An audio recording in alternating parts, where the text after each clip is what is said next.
ನಮಸ್ಕಾರ ಸ್ನೇಹಿತರೆ, ಇತ್ತೀಚಿನ ದಿನಗಳಲ್ಲಿ ಬೆನ್ನು ನೋವು, ನಡ ನೋವು, ಸ್ನಾಯುಗಳ ಸೆಳೆತ ಅನ್ನೋದು ಸಾಮಾನ್ಯ ಸಮಸ್ಯೆಯಾಗಿದೆ. ಇಂತಹ ಸಮಯದಲ್ಲಿ ವೈದ್ಯರು ಹೆಚ್ಚಾಗಿ ಶಿಫಾರಸು ಮಾಡುವ ಜಿಕ್ಸ್ MROD ಕ್ಯಾಪ್ಸೂಲ್ ಬಗ್ಗೆ ನೀವು ಕೇಳಿರಬಹುದು. ಇಂದು ಈ ವಿಡಿಯೋದಲ್ಲಿ ಈ ಔಷಧಿಯ ಒಳಗಡೆ ಏನಿರುತ್ತದೆ, ಇದು ಹೇಗೆ ಕೆಲಸ ಮಾಡುತ್ತೆ ಮತ್ತು ಯಾರು ತೆಗೆದುಕೊಳ್ಳಬಾರದು ಎನ್ನುವ ಸಂಪೂರ್ಣ ಮಾಹಿತಿ ನಿಮಗೆ ನೀಡುತ್ತೇನೆ. ಸ್ಕಿಪ್ ಮಾಡದೆ ವಿಡಿಯೋವನ್ನು ಕೊನೆಯವರೆಗೂ ನೋಡಿ. ಮೊದಲನೇದಾಗಿ ಈ ಜಿಕ್ಸ್ MROD ಕ್ಯಾಪ್ಸೂಲ್ನಲ್ಲಿ ಎರಡು ಪ್ರಮುಖ ಔಷಧೀಯ ಅಂಶಗಳಿವೆ. ಒಂದು ಅಸೆಕ್ಲೋಫಿನಾಕ್ 200 mg.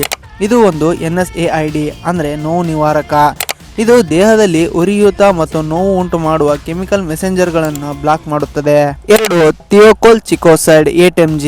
ಇದೊಂದು ಪವರ್ಫುಲ್ ಮಸಲ್ ರಿಲ್ಯಾಕ್ಸೆಂಟ್. ಇದು ಮೆದುಳು ಮತ್ತು ಬೆನ್ನುಹುರಿಯ ಮೇಲೆ ಕೆಲಸ ಮಾಡಿ ಸ್ನಾಯುಗಳ ಬಿಗಿತ ಅಥವಾ ಸೆಳೆತವನ್ನು ಸಡಿಲಗೊಳಿಸುತ್ತದೆ. ಇಲ್ಲಿ ಗಮನಿಸಬೇಕಾದ ಅಂಶ ಅಂದ್ರೆ ಓಡಿ ಮತ್ತು ಸಸ್ಟೈನ್ ರಿಲೀಸ್. ಇದರ ಅರ್ಥ ಈ ಕ್ಯಾಪ್ಸೂಲ್ ದಿನವಿಡೀ ನಿಮ್ಮ ದೇಹದಲ್ಲಿ ನಿಧಾನವಾಗಿ ಬಿಡುಗಡೆಯಾಗಿ 24 ಗಂಟೆಗಳ ಕಾಲ ನೋವಿನಿಂದ ಉಪಶಮನ ನೀಡುತ್ತದೆ. ಇದನ್ನು ಯಾವೆಲ್ಲ ಸಮಸ್ಯೆಗಳಿಗೆ ಬಳಸುತ್ತಾರೆ ಗೊತ್ತಾ? ತೀವ್ರವಾದ ಬೆನ್ನು ನೋವು ಮತ್ತು ನಡ ನೋವು, ಕುತ್ತಿಗೆ ನೋವು ಮತ್ತು ಭುಜದ ನೋವು, ಸ್ಪಾಂಡಿಲೈಟಿಸ್ ಅಥವಾ ಕೀಲು ನೋವಿನಿಂದ ಉಂಟಾಗುವ ಸ್ನಾಯು ಸೆಳೆತ, ಆಪರೇಷನ್ ನಂತರ ಅಥವಾ ಗಾಯದ ನಂತರ ಉಂಟಾಗುವ ಸ್ನಾಯುಗಳ ಬಿಗಿತ.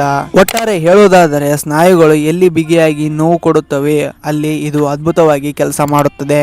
ಈಗ ಬಹಳ ಮುಖ್ಯವಾದ ವಿಷಯ, ಇದನ್ನು ತೆಗೆದುಕೊಳ್ಳುವುದು ಹೇಗೆ?